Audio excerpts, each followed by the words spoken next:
লাল মাটির কারবার, কালো কারবার। লাল মাটিতে কালো কারবার অভিযোগ। গত 15 বছরে এভাবেই নাকি বীরভূমের মাটিতে গড়ে উঠেছে টুলু মণ্ডলের অন্ধকারে সাম্রাজ্য। পাথর, বালি আর কয়লা, বাংলার সম্পদের দেদার চুরি। আর সেই চুরি করা সম্পদের নির্দিষ্ট রুট ধরে পৌঁছে যেত গন্তব্যে, কখনো রাজ্যের অন্য প্রান্তে, কখনো ভিন রাজ্যে। লাল মাটিতে কালো কারবার। প্রথমেই বলি যে পাথর খাদানের কথা। মোহাম্মদ বাজার, সাঁইথিয়া এবং রাজনগর ব্লকে অসংখ্য পাথর খাদান এবং ক্রাশার, যার একাংশ টুলু মণ্ডলের কবজা ছিল বলেই অভিযোগ। আর এই সমস্ত খাদান বা ক্রাশার থেকে পাথর বোঝাই ট্রাক, ডাম্পার নির্দিষ্ট রুট ধরে বীরভূমের বাইরে চলে যেত। আর এই রুটেই পড়তো একের পর এক টোল গেট। অভিযোগ, যে টোলগুলি চালাতেন বালি মাফিয়া টুলু মণ্ডল। আর এই টোলেই জাল ডিসিআর বা চালান দেখিয়ে কোটি কোটি টাকার রাজস্ব ফাঁকি দেওয়া হতো। যে রাজস্ব সরকারের পাওয়ার কথা তা পৌঁছতো টুলু মণ্ডলদের ঘরে। আসুন দেখে নি যে কোন রুটে চলতো এই কালো কারবার।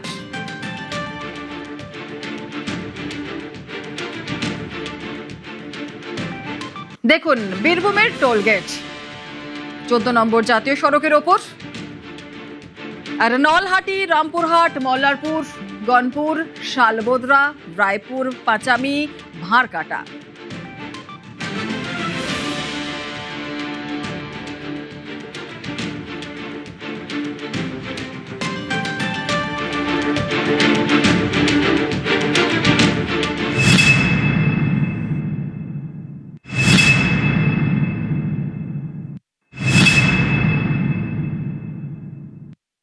পাঁচামি অত্যন্ত গুরুত্বপূর্ণ একটি জায়গা এবং এই পাঁচামি যাওয়ার রাস্তাতে একাধিক খাদান, একাধিক ক্রাশার রয়েছে এবং এই ক্রাশারগুলো থেকে যখন পাথর নিয়ে ডাম্পার বা লরি তারা যখন বেরিয়ে আসে 14 নম্বর জাতীয় সড়কের দিকে, তখন এই যে এখানে হচ্ছে ডিসিআর অফিস, আগে এই জায়গাটি নিয়ন্ত্রণ করতে হচ্ছে টুলু মণ্ডল।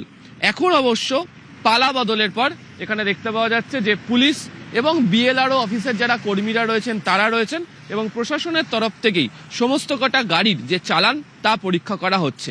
অভিযোগ ছিল টুলু মণ্ডল যখন এখানকার এই ডিসিআর এর দায়িত্ব ছিলেন তখন তার এমএসপি লেখা গাড়ি, তার যেটা কোড, সেই গাড়িকে তো এমনি ছেড়ে দেওয়া হতো।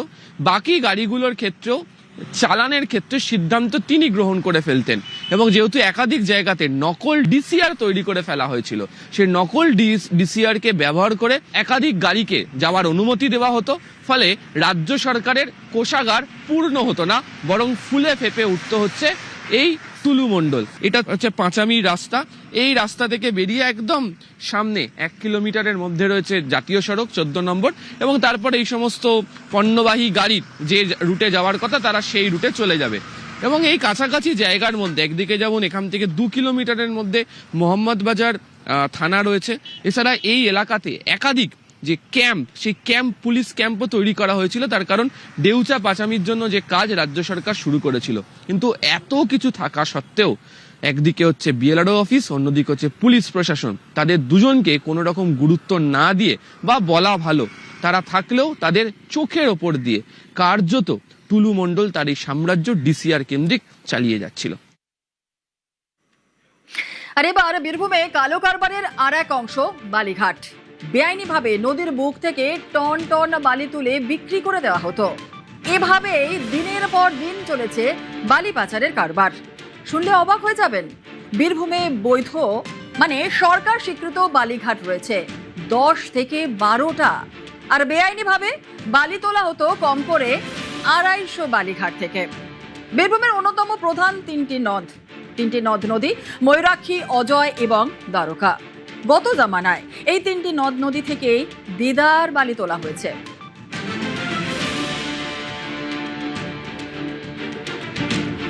আর যেমনটা আপনাদের বলছিলাম যে 3টি নদ নদী থেকে দেদার বালি তোলা হয়েছিল, ময়ূরাক্ষী, অজয়, দ্বারকা। লাভপুর, ইলামবাজার, ময়ূরেশ্বর, সাঁইথিয়া, মোহাম্মদ বাজার, দেউচা, রায়পুর, তিলপাড়া, গিরাজপুর।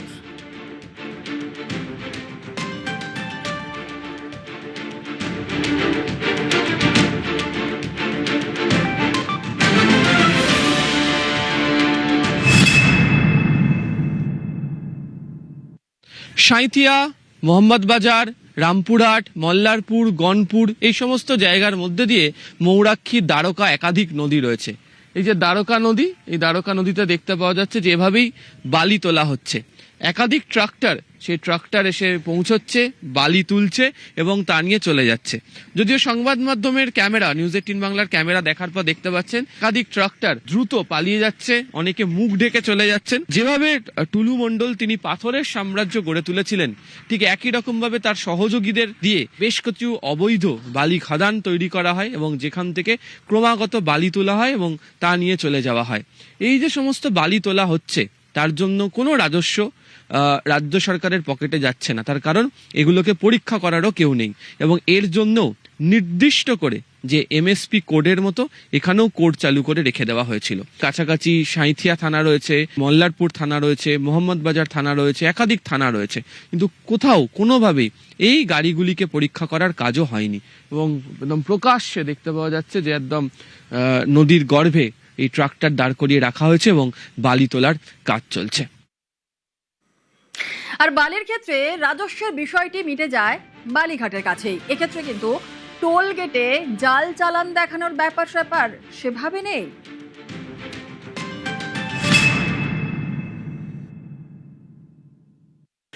টুলু মণ্ডল মানেই বীরভূম প্রশাসন বা পশ্চিমবঙ্গ প্রশাসন। টুলু মণ্ডল মানেই এখানকার আইন ব্যবস্থা, কানুন ব্যবস্থা সবাই জানতো কিভাবে ও রাজস্বটা ফাঁকি দেওয়া হচ্ছে। ওই নদী থেকে বালি তুলে শেষ করে দিল, মৌরাক্ষী থেকে বালি তুলে শেষ করে দিল। এটা তো কোনো সবাই জানতেন।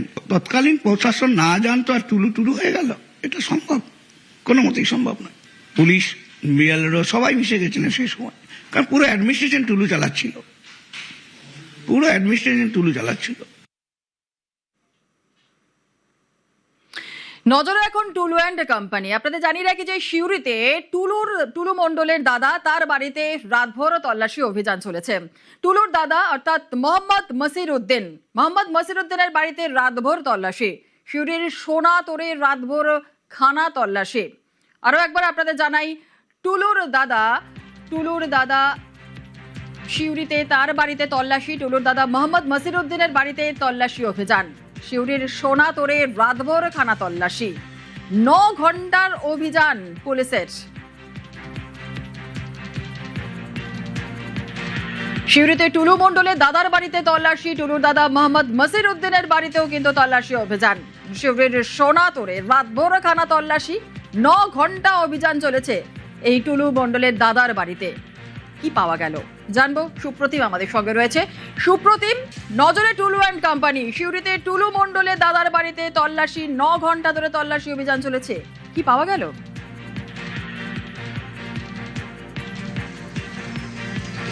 দেখো, গতকাল দুপুর থেকে বীরভূমের সিউড়ির এই যে সোনাতরপাড়া, সেখানে টুলু মণ্ডলের যে দাদা মোহাম্মদ মসিরউদ্দিন, তার বাড়িতে বীরভূম জেলা পুলিশের বিশেষ দল তল্লাশি চালায় এবং রাত 2:15 নাগাদ তারা তল্লাশি চালিয়ে বেরোয়। এবং আমরা এটা পুলিশ সূত্রে জানতে পেরেছি যে তার বাড়িতে 350 গ্রাম সোনা এবং নগদ 76,000 টাকা পাওয়া গেছে। তবে প্রত্যেকটা তিনি কিন্তু যে নথি, সেই নথি তিনি পুলিশের সামনে পেশ করেছেন। যেমন 350 গ্রাম যে সোনা, তার সমস্ত কাগজ এবং ইনকাম ট্যাক্স ফাইল, এবং 76,000 টাকা যে রয়েছে, কি কারণে তার কাছে ক্যাশ নগদ রয়েছে সেটারও তিনি নথি পেশ করেছেন। এবং সেহেতু পুলিশ কিন্তু তার বাড়িতে যে যে জিনিস পাওয়া গেছে সেগুলো তারা ক্যামেরাতে ছবি তুলে রেখেছেন এবং সেরকমই কিন্তু সিজার লিস্ট তাকে দিয়েছেন। এবং তোমাকে বলে রাখি যে গতকাল যখন এই দুপুর থেকে এই বিকেল 5টা থেকে এই তল্লাশি অভিযান চলছিল, সেখানে ধাপে ধাপে এক এক করে পুলিশ আধিকারিকরা আসেন। প্রথমে সন্ধ্যের দিকে সেখানে আছেন বীরভূম জেলার অতিরিক্ত পুলিশ সুপার, তিনিও আসেন। এরপরে কিন্তু তল্লাশি অভিযান শুরু হয় এবং রাত 2:15 নাগাদ সেখান থেকে বেরোয়। এবং মোহাম্মদ মসিরউদ্দিন এটাই জানিয়েছেন যে তার কাছ থেকে বাড়িতে যা যা পাওয়া গেছে, অর্থাৎ কিছুক্ষণ আমি এটা বললাম যে 350 গ্রাম সোনা, নগদ 76,000 টাকা, সেটাই কিন্তু তিনি আমাদেরকে ক্যামেরার সামনে না বললেও তিনি রাত্রেবেলায় আমাদেরকে জানিয়েছেন। এবং তিনি জানিয়েছেন যে সমস্ত নথি তিনি পুলিশের সামনে পেশ করেছেন এবং সেই মতো পুলিশ সেগুলো ছবি তুলে নিয়ে গিয়েছে এবং আগামী দিনে যদি তাকে তদন্তে রাখা হয় তিনি যাবেন। এবং পুলিশ সূত্রে এই খবর পাওয়া গেছে এবং রাত্রেবেলায় 2:15 নাগাদ তার বাড়িতে এই জেলা পুলিশের অভিযান শেষ হয়। বেশ, একেবারেই ধন্যবাদ সুপ্রতিম। আর শুধু দাদা নয়, আরেক আত্মীয়ের বাড়ি থেকেও কিন্তু অনেক কিছু পাওয়া গেছে। পুলিশের নজরে টুলু অ্যান্ড কোম্পানি, যেমনটা বলছিলাম, টুলু মণ্ডলের আত্মীয়ের বাড়িতে পুলিশের তল্লাশি। সিউড়িতে আপেল মার্তুজার বাড়িতে 3 ঘন্টা ধরে তল্লাশি অভিযান চলে। পুলিশের নজরে যেমনটা বলছিলাম যে টুলু অ্যান্ড কোম্পানি, টুলু মণ্ডলের আর এক আত্মীয়র বাড়িতে পুলিশের তল্লাশি। সিউড়িতে আপেল মর্তুজার বাড়িতে 3 ঘন্টা তল্লাশি।